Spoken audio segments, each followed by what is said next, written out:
The blue-skinned alien fell to her knees in the center of the United Earth Defense Council chamber, her large silver eyes filled with tears that sparkled like diamonds as they rolled down her face.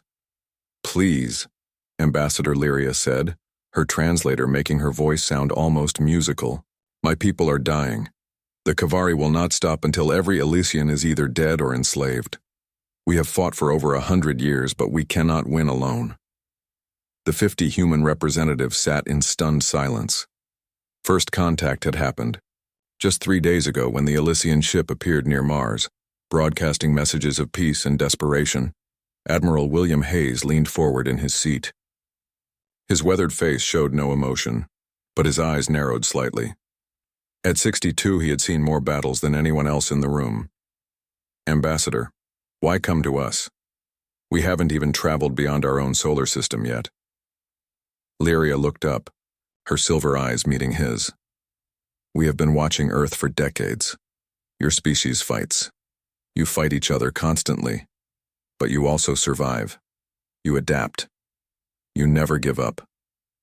She stood slowly. "The Kavari think we are weak because we sought peace. We need allies who know war." Captain John Miller stood at the back of the chamber watching. As commander of the UES Valor, Earth's newest defense vessel, he had been the first to make direct contact with the Elysian ship. He studied the alien ambassador carefully. Susan Clark sat beside Miller. As Earth's leading xenobiologist, she had spent the last 72 hours learning everything she could about the Elysians. She whispered to Miller, "They're telling the truth. Their physiology shows signs of extreme stress and genetic manipulation. Whatever these Kavari are doing to them, it's horrific." Admiral Hayes stood up. "What exactly are you asking from humanity, Ambassador?" Lyria touched a device on her wrist. A hologram appeared in the center of the chamber, showing a star map with hundreds of worlds marked in different colors. "This is our territory 20 years ago," she said. The map changed and most of the worlds turned red. "This is now. The red worlds have fallen to the Kavari. They do not just conquer, they harvest. They take our people for resources." Several council members gasped. One woman covered her mouth in horror. "We ask for your help defending our last major colony world, Lyris Prime," Lyria continued. "We can offer technology, faster-than-light travel, advanced medicine, energy sources beyond your current understanding." A man stood up from the council. "This isn't our war. If we get involved, we bring these Kavari to Earth. We should focus on defending our own planet." Miller watched as other council members nodded in agreement. He stepped forward without thinking. "Sir, permission to speak?" Admiral Hayes nodded. "If these Kavari have already noticed Earth, hiding won't save us," Miller said. "But helping the Elysians might. We get their technology, learn about our enemy, and fight them somewhere that isn't Earth." Susan Clark stood beside him. The Elysian technology could advance humanity by centuries. Medical breakthroughs alone could save millions of lives. Ambassador Lyria looked at the two humans with hope in her silver eyes. Admiral Hayes turned to the council. "I've fought in wars my entire life. I know what's at stake here. If we turn away now, we may face these Kavari alone someday. At least with the Elysians, we have allies and access to advanced technology." The council chamber buzzed with arguments. Miller watched as the debate grew heated. Some wanted nothing to do with an alien war. Others saw opportunity in the stars. 3 hours later, the vote was cast. Earth would help the Elysians. Miller found himself assigned as military liaison to the Elysian delegation. The UES Valor would escort Ambassador Lyria back to her people, while Earth prepared its response.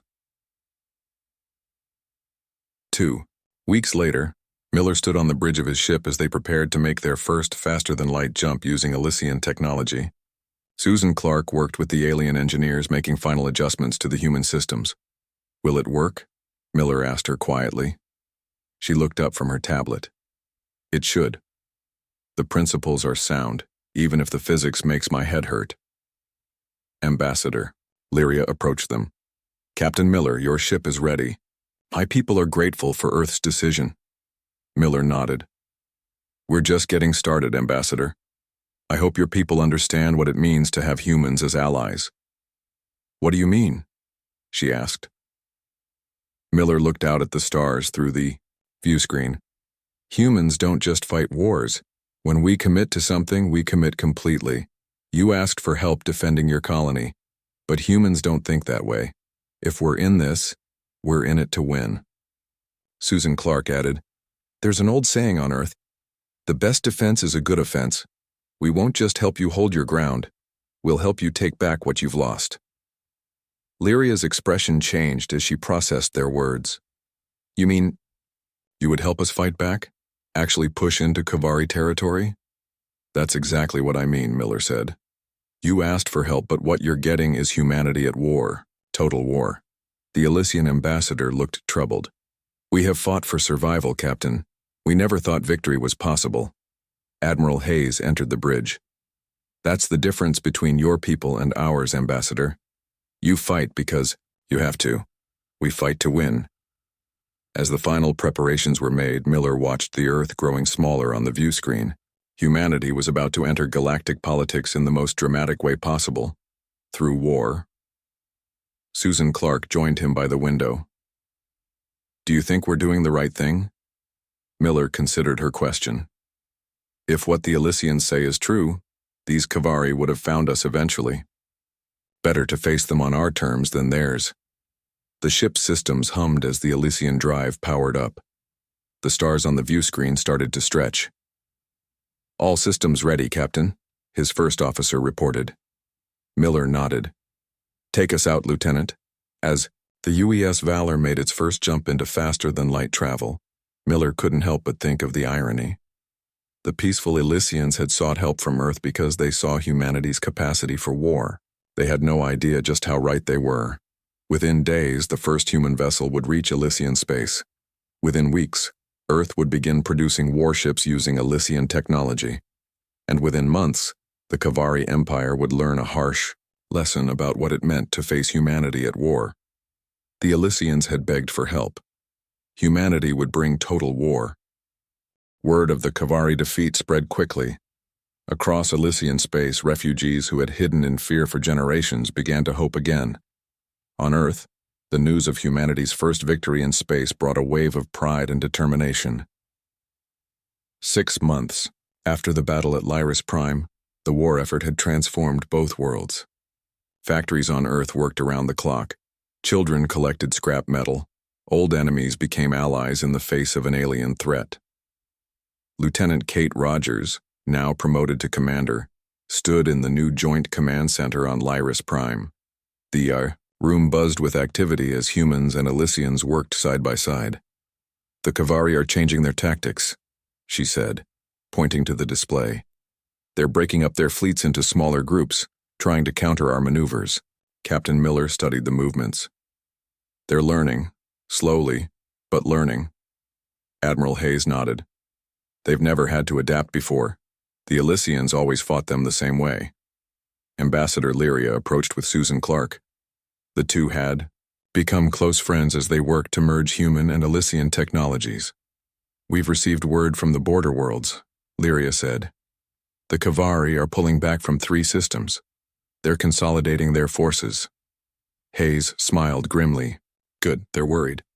Susan Clark activated another display. "We've made a breakthrough in understanding their communication systems. Daniel Phillips and I have been studying the data from captured Kavari ships." Daniel Phillips, a communications specialist from Earth, stepped forward. At 29, he was already one of the best in his field. "The Kavari use an organic-based communication network," he explained. "It's similar to a neural system with a central hub. If we can disrupt that hub, we could disable their ships mid-battle." Rogers finished, eyes widening at the possibility. Phillips nodded. "Exactly. We're calling it the blackout virus. Dr. Clark's understanding of Kavari biology was crucial to developing it." Miller turned to Hayes. "When will we be ready to test it?" "Soon," Hayes replied. "But we have a more immediate concern. Our deep space probes have detected a massive Kavari fleet gathering, the largest we've seen yet." The room fell silent. "How many ships?" Miller asked. "Over 100. led by Supreme Commander Drazakar himself. Lyria gasped. Drazakar never leads battles. Personally, this is unprecedented. Hayes looked around the room at the assembled officers. They're coming for Lyris Prime with everything they have. They want to crush this rebellion before it spreads. Rogers studied the tactical display. When will they arrive? 2 weeks, maybe less, Hayes said. We need to prepare. Later that day, Miller found an Elysian elder sitting alone in the observation dome, looking out at the stars. The elder Varen had lived through the entire war with the Kavari. May I join you? Miller asked. Varen nodded. I was thinking about the past, about all we have lost. Miller sat beside him. We'll help you take it back. That's what troubles me, Varen said softly. In all our years of fighting, we never imagined actually winning. We only hoped to survive. He turned to Miller. We sought allies, Captain, but you brought warriors born from millennia of conflict. Is that a bad thing? I don't know, Varen admitted. Your people fight with such intensity. You seek not just to defend, but to destroy your enemy completely. Miller thought about this. On Earth, we learned that half measures in war only lead to more war. When we fight to win. And what happens after you win? Varen asked. Before Miller could answer, his communication device beeped. It was Rogers. Captain, we need you in the command center immediately. When Miller arrived, he found Rogers, Hayes, and Phillips reviewing new intelligence. The Kavari fleet has accelerated, Rogers said. They'll be here in 3 days. Hayes pointed to another display. And we've confirmed Supreme Commander Drazakar is leading personally. This is a statement. They want to make an example of us. How many ships do we have? Miller asked. 32 human vessels and 15 Elysian ships, Hayes replied. We're outnumbered more than 2 to 1. Rogers smiled slightly. But we have the blackout virus. Phillips and Clark have finished it. Phillips nodded. We need to get close enough to upload it to their command ship. Once it spreads through their network, a third of their fleet should be disabled temporarily. And we have the new shield technology, Susan Clark added, entering the room with Alan West. The field tests exceeded our expectations.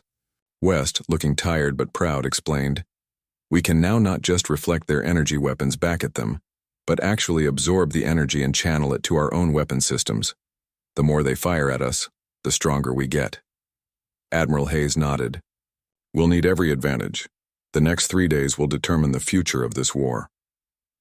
The 3 days passed in a blur of preparation. Ships were upgraded with the latest technologies. Crews trained around the clock. Every available fighter was readied. As the Kavari fleet approached, the mood on Lyris Prime was tense but determined. This wasn't just another skirmish. This was the defining battle of the war so far. Miller stood on the bridge of the UES Valor, now the flagship of the human fleet. Rogers was beside him, reviewing the battle plan one last time. Remember, she said to the assembled officers, the Kavari expect us to defend Lyris Prime at all costs. They think we'll form a protective barrier around the planet. But we won't. Miller continued. We'll let them come close thinking they have the advantage, then we spring the trap. On the main view screen, the first Kavari ships appeared, massive dreadnoughts leading smaller attack vessels. At the center was Drazakar's command ship, twice the size of any other vessel. A communication came through. The face that appeared on the screen was nightmare-like, gray skin, 6 yellow eyes, and a mouth full of sharp teeth. I am Supreme Commander Drazakar, the creature said, its translator making the voice sound metallic and cold. Your species is unknown to us humans. Your interference in our harvest of the Elysians will not be tolerated. Miller stepped forward. This is Captain John Miller of Earth. The Elysians are under our protection now. Turn your fleet around, or face the consequences. Drazakar made a sound that might have been laughter. You protect them with 47 ships against our 100? Your species is either brave or foolish. Maybe we're both, Miller replied calmly. Maybe that's why we're going to win. He cut the communication and turned to Rogers. Begin operation. Blackout. As the Kavari fleet moved into attack position, The human Elysian ships scattered in what appeared to be a desperate, disorganized retreat. The Kavari pressed forward, thinking they were witnessing the Allies breaking formation in fear. It was exactly what Rogers had planned. "Now," Miller ordered, when the Kavari reached the designated point. Phillips activated the blackout virus from a specialized communications array. Simultaneously, West engaged the new shield modifications across the fleet. For a moment, nothing seemed to happen. Then, one by one, Kavari ships began to drift. Their weapons powered down. Their engines faltered. The trap was sprung.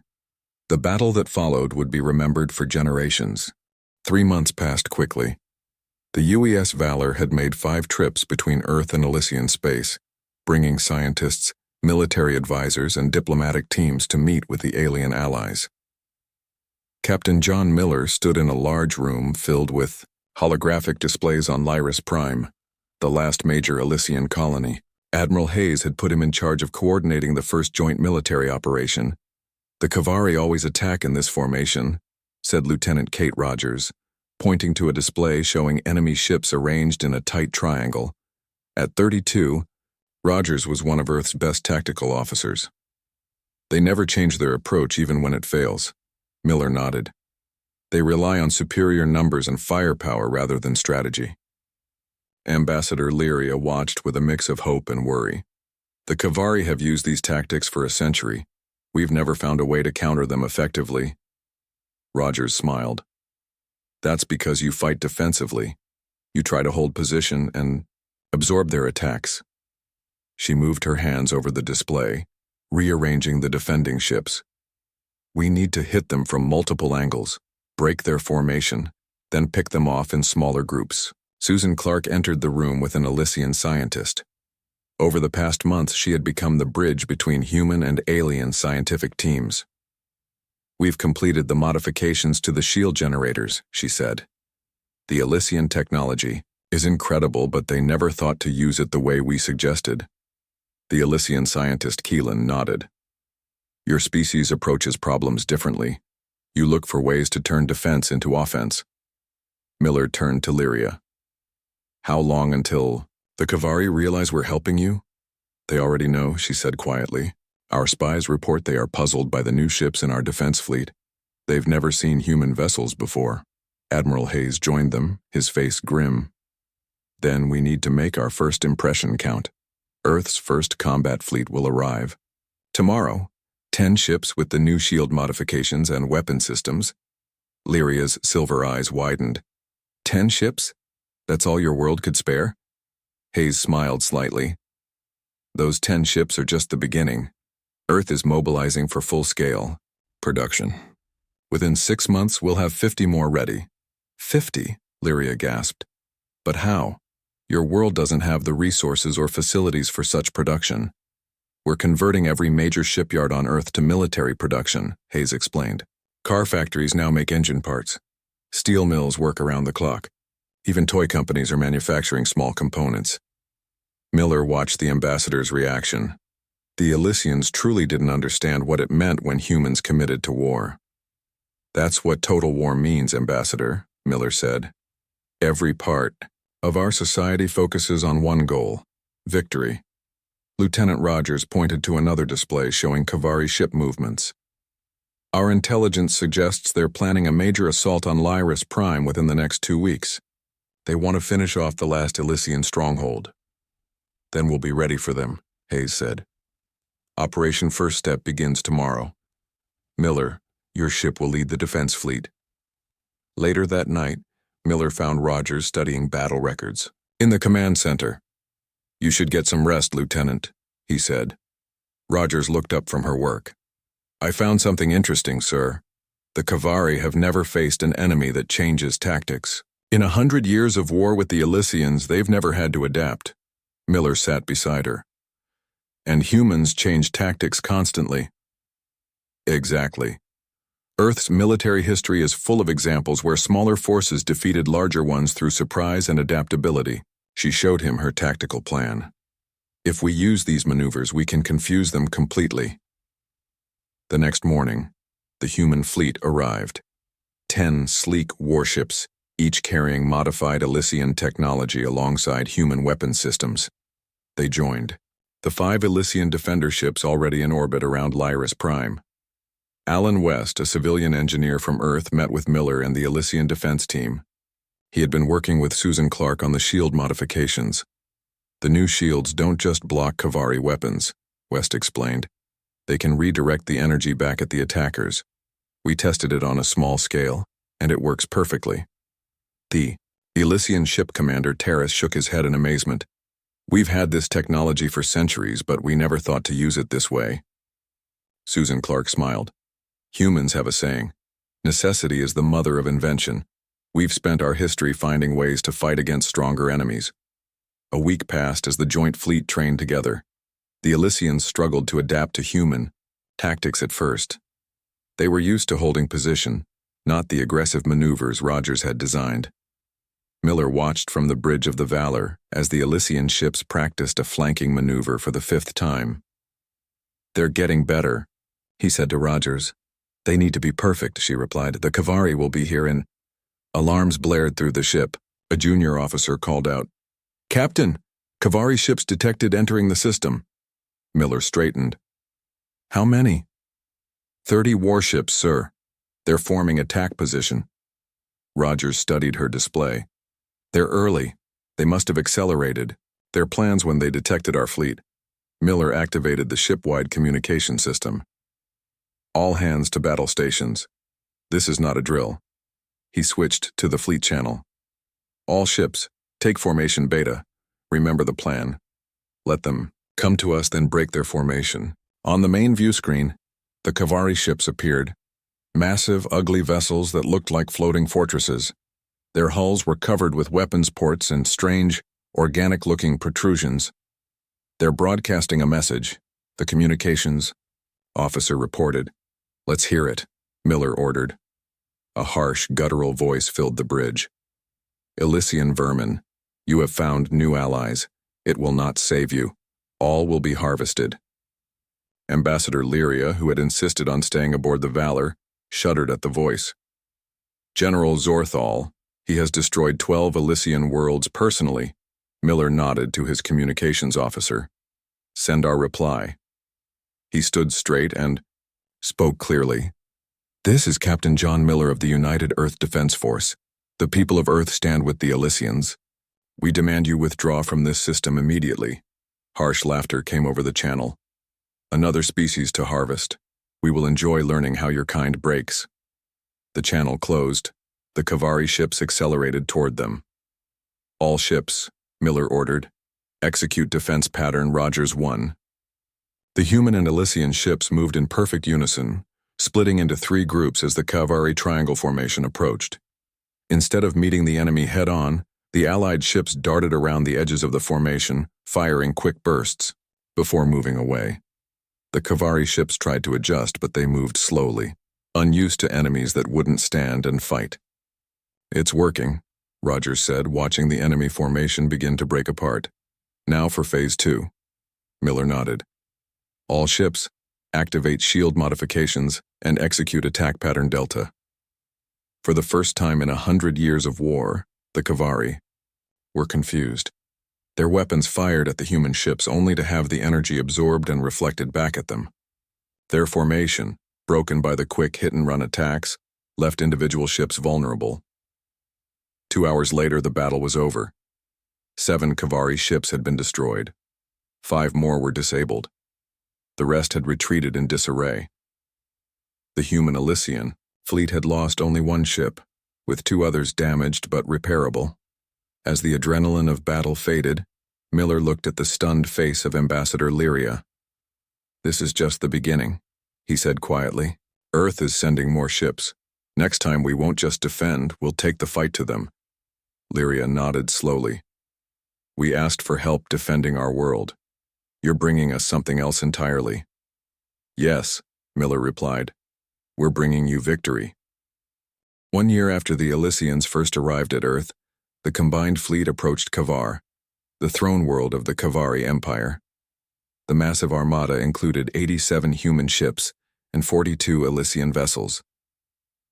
Captain John Miller stood on The bridge of the UES Retribution, studying the tactical display. The Kavari had pulled their remaining forces back to defend their home planet. They have over 100 ships, his first officer reported. They've formed a defensive barrier. Around the planet, Miller nodded. Just as Commander Rogers predicted, Rogers' voice came through the communication system from her command post. They're doing exactly what the Elysians always did, forming a static defense. They still haven't learned. Admiral Hayes joined Miller on the bridge. The older man looked tired but determined. This ends today one way or another. Miller studied the plan one last time. It was bold even by human standards. The fleet would divide into 3 groups. The first would engage the Kavari head-on. The second would deploy the enhanced blackout virus to disable as many enemy ships as possible. The third, led by the Retribution, would punch through the weakened defenses and land ground forces directly at the Kavari capital. All ships report ready, Admiral, Miller said. Hayes nodded. Begin the final attack. The battle for Kavar began with a blinding flash as the human vanguard unleashed a barrage of fire against the Kavari line. The enemy responded with everything they had, their weapons illuminating space like artificial stars. The first phase of the battle lasted 3 hours. The human ships absorbed and reflected the Kavari energy weapons, using Alan West's shield technology to devastating effect.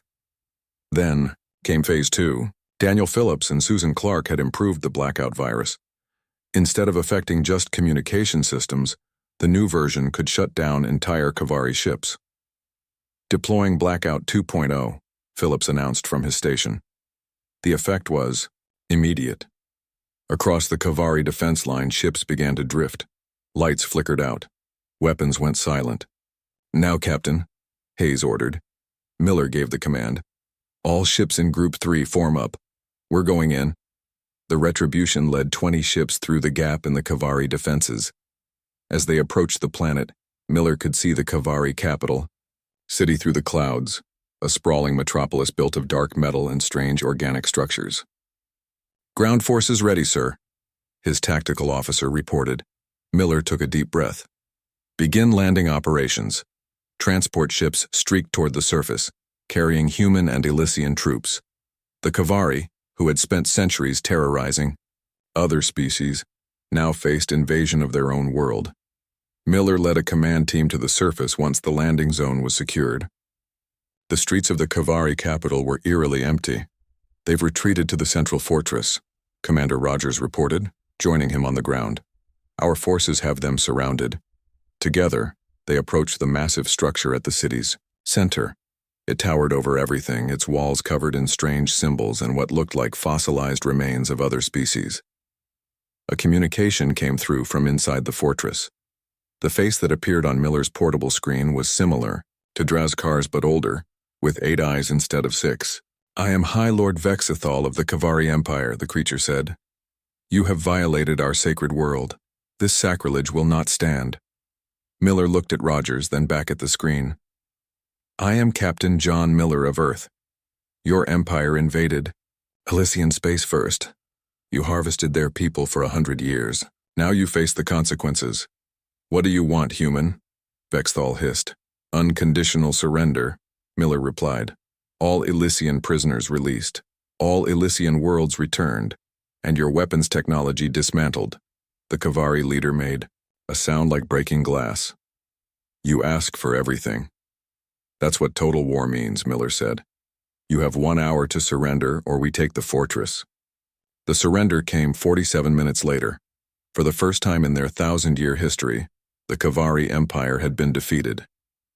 In the days that followed, Miller watched as Elysian prisoners were freed from laboratories and work camps across the planet. Many had been there for decades, subjected to experiments or used as slave labor. Susan Clark worked with Elysian doctors to treat the freed prisoners. Some of them may never fully recover, she told Miller. What the Kavari did to them. I know, Miller said quietly. But they're free now. A week after the surrender, Miller stood with Rogers, Hayes, and Ambassador Lyria in a large chamber inside the former Kavari fortress. Representatives from both Earth and the freed Elysian worlds had gathered to discuss the future. The Kavari have been confined to their home system, Hayes announced. Their fleet has been dismantled. The threat is over. Ambassador Lyria stepped forward. The Elysian people can never repay humanity for what you've done. A year ago, we faced extinction. Today, all our lost worlds have been reclaimed. Miller watched her carefully. Despite her words of gratitude, he sensed something else in her voice. What troubles you, Ambassador? He asked when they were alone later. Lyria looked out at the Kavari city, now patrolled by human and Elysian troops. When we came to Earth, we sought help defending our last colony. We never imagined this, she gestured at the conquered planet. Total victory. An enemy that terrorized us for a century, brought to their knees in a single year. Isn't that a good thing? Miller asked. Yes, she said slowly. But it's also frightening. Your species mobilized for war so completely, so efficiently. You transformed our defensive technology into weapons. You changed everything. Miller considered her words. That's who humans are. When we commit to something, we commit completely. That's what concerns some of my people, Lyria admitted. What happens when there are no more enemies to fight? What will humanity do then? Before Miller could answer, Susan Clark joined them. The last group of prisoners has been freed, she reported. And I have news from Earth. They're converting the warship factories to build exploration vessels and medical ships. Miller smiled at Lyria. That's what happens next, Ambassador. We build, we explore, we heal. Just as completely as we fought. 2 months later, Miller walked through a rebuilt Elysian city on a world that had been under Kavari control for 70 years. Children played in streets that had once been empty. Buildings that had been weapons factories now served as schools and hospitals. Commander Rogers joined him, looking out at the peaceful scene. Hard to believe this was a war zone not long ago. Miller nodded.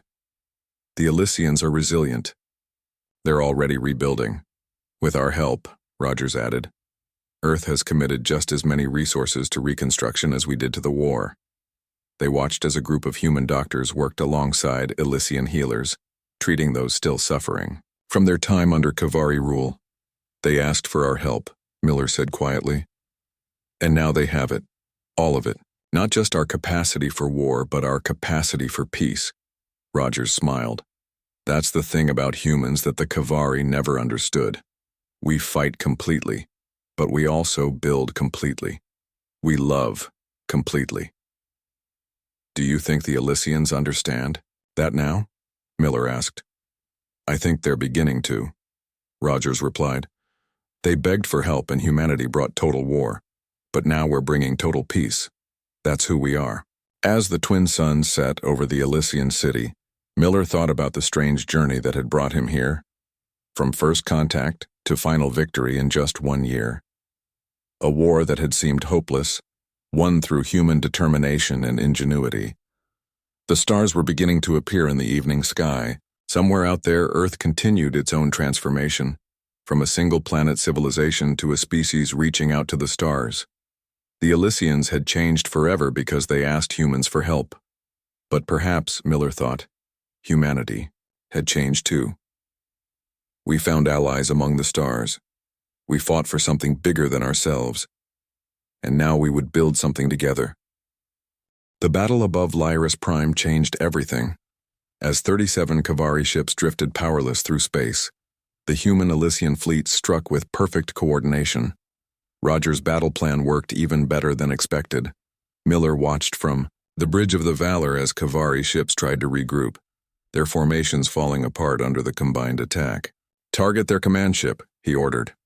All available weapons. 5 human vessels focused their fire on Drazkar's massive ship. The Kavari vessel's shields held at first, then began to flicker as Alan West's modified shield technology turned the enemy's own energy against them. The virus is spreading through their secondary systems, Phillips reported. Their weapons are failing ship by ship. For 6 hours, the battle raged. By the end, 63 Kavari ships were destroyed or disabled. The rest retreated in disorder, something the Elysians had never witnessed before. But the Allies had suffered losses too. 8 human ships and 5 Elysian vessels destroyed. Hundreds of crew members lost. Most shocking of all was the disabled Kavari command ship, now surrounded by human vessels. Supreme Commander Drazkar, the most feared leader in the Kavari Empire, had been captured. In the days that followed, Miller found himself in meeting after meeting with Admiral Hayes and the Elysian leadership. The victory had changed the nature of the war. "We have a unique opportunity," Hayes told the assembled leaders. "For the first time in a century, the Kavari are vulnerable." Ambassador Lyria nodded, her silver eyes shining with an emotion Miller had never seen in Elysians before. "Hope, what do you propose, Admiral?" she asked. Hayes activated a holographic display showing Kavari-controlled space. Operation Liberation, a full-scale offensive into Kavari territory to free subjugated Elysian worlds. The Elysian leaders looked at each other in shock. "Offensive?" one asked. We always fought to survive, not to attack." Roger stepped forward. "That's why we'll win. The Kavari don't expect it. They've never faced an enemy who brought the fight to them." Susan Clark joined them, her tablet showing scans of the captured Kavari commander. "We've learned more about Kavari biology from Drazkar. They're hierarchical to an extreme degree. Their entire society depends on clear chains of command. And we just broke their chain," Miller added. "With Drazkar captured, their leadership will be in chaos." Hayes nodded. "Earth has authorized the construction of another 50 warships. The first 20 will arrive next week." An older Elysian stood, leaning on a cane. "You speak of invasion, of conquest. This is not what we asked for when we came to Earth." Miller watched as Hayes considered his response carefully. "What did you ask for?" Hayes finally said. "You asked for help surviving, but survival isn't enough, not for humans." The Admiral looked around the room. "For 1,000 generations, humanity fought itself. We perfected the art of war against the greatest enemy we knew, ourselves. The Kavari made one critical mistake. They threatened a species that had already mastered the darkest arts of warfare." The room fell silent. "We will not stop until all Elysian worlds are free," Hayes continued, "and until the Kavari no longer pose a threat to either of our peoples." 3 weeks later, the combined fleet was ready. 52 human ships and 23 Elysian vessels gathered at the edge of Kavari space. Miller commanded the vanguard from the newly built UES Retribution, a ship twice the size of the Valor. Commander Rogers coordinated the fleet's movements from the command center on Lyris Prime. Her tactical skills had made her indispensable to the war effort. "All ships report ready, Captain," his first officer said. Miller looked at the star map showing their first target. A Kavari-controlled world that had once been an Elysian colony. Intelligence suggested thousands of Elysians were held there as slaves or test subjects. "Begin Operation Liberation," Miller ordered. The fleet jumped to faster-than-light speed. When they arrived at the Kavari world, they found only light defenses. The blackout virus disabled the enemy ships before they could even raise alarms. Within hours, human and Elysian ground forces landed on the planet. The Kavari guards, used to terrorizing helpless Elysian prisoners, broke and ran when faced with determined human marines. Miller walked through the freed Elysian prison camp with Susan Clark. The aliens they found were thin and scared, their blue skin pale from lack of sunlight. Many couldn't believe they were being rescued. "We thought everyone had forgotten us," one freed prisoner told Miller, her voice shaking. "No one was forgotten," Miller assured her, "and no one will be left behind." Over the next 2 months, the Allied fleet liberated 7 more worlds. Each victory made the next easier as Kavari forces retreated deeper into their territory. Admiral Hayes joined Miller aboard the Retribution after the 8th liberation. "Earth is calling this Operation Liberation a complete success," Hayes said as they looked out at the stars. "And what do the Elysians call it?" Miller asked. Hayes smiled slightly. "They don't have a name for it. They still can't quite believe it's happening." Rogers contacted them from Lyris Prime. "Captain Admiral, we've just received an unusual transmission. The Kavari High Command is offering terms." Miller raised an eyebrow. Terms? They want to negotiate? They offered to release all Elysian worlds and prisoners in exchange for peace, Rogers explained. And they want Supreme Commander Drazkar returned. Hayes frowned. What's your assessment, Commander? Rogers studied the data before her. It's a ploy. Our intelligence shows they're building new defenses around their core worlds. They want time to regroup and prepare. I agree, Miller said. They've never negotiated in 100 years of war with the Elysians. Why start now? Hayes nodded. Reject their offer. Prepare the fleet for the next phase. Ambassador Lyria joined. Them later that day, her face troubled. Your people have rejected the Kavari peace offer. It wasn't a real offer, Miller explained. They just want time to rebuild their forces. Perhaps, Lyria said. But some of my people are asking, when does this end? We freed more worlds in 2 months than we lost in 50 years. Maybe it's enough. Hayes shook his head. It's not enough as long as the Kavari remain a threat. Total war means total victory. Lyria looked between the two humans. You've saved us. But I wonder if we understood what we were asking for when we came to Earth. As she left, Miller turned to Hayes. She has a point. The Elysians just wanted to survive. We're changing their entire civilization. Hayes nodded slowly. That's what happens when you ask humans for help. You get everything we have. Our protection, our technology, our friendship, and our way of war. The next day, Miller stood on the bridge of the Retribution as the largest human Elysian fleet yet assembled, prepared to jump to the Kavari throne world. The war that had seemed hopeless just a year ago was now on the verge of victory. A civilization that had been fighting for survival for a century was about to win completely, all because they had asked humanity for help. And humanity had brought total war.